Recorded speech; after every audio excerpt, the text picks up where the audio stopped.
اسلام آباد یونائیٹڈ نے 79 رن سے کراچی کنگ کو عبرتناک شکست دینے کے بعد تاریخ رقم کر دی ہے، جس کے بعد ساری ٹیموں نے اپنے تمام میچ مکمل کرنے کے بعد پلے آف کے لیے 4 ٹیموں نے کوالیفائی کر لیا اور اس کے بعد شیڈول بھی جاری ہو چکا ہے۔ یہاں پر آپ کو سب سے پہلے پوائنٹس ٹیبل نے جو آج ہلچل مچا دی ہے، پوائنٹس ٹیبل شیئر کریں گے، اس کے بعد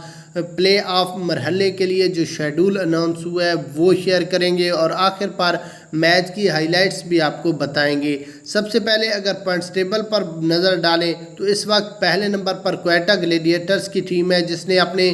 10 میچوں میں 7 میچ جیت کر 15 پوائنٹس حاصل کر رکھے ہیں۔ اس کے بعد اسلام آباد یونائیٹڈ نے اپنے 10 میچوں میں 6 میچ جیت کر 12 پوائنٹس حاصل کر رکھے ہیں، یہ دوسرے نمبر پر ٹیم ہے۔ کراچی کنگ تیسرے نمبر پر ہیں، انہوں نے بھی 10 میچوں میں 6 میچ جیت کر 12 پوائنٹس حاصل کیے ہیں، جبکہ لاہور قلندر نے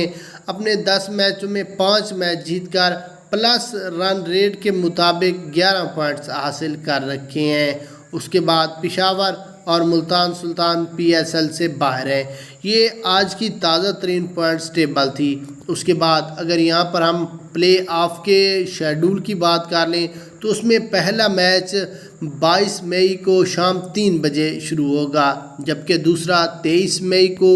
اور فائنل میچ شام 3 بجے 25 مئی کو قذافی اسٹیڈیم لاہور میں کھیلا جائے گا۔ اگر یہاں پر ہم اس میچ کی ہائی لائٹس پر نظر ڈالیں تو اسلام آباد یونائیٹڈ نے پہلے بیٹنگ کرتے ہوئے 20 اووروں میں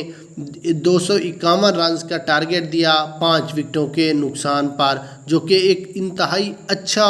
اور بڑا ٹارگٹ تھا۔ صاحبزادہ فرحان نے 73 اور الیکس ہیلز نے 88 رنز کی اننگز کھیلی، جبکہ کراچی کنگ 18.2 اووروں میں 172 رنز پر پوری ٹیم آؤٹ ہو گئی اور میچ بھی ہار گئے۔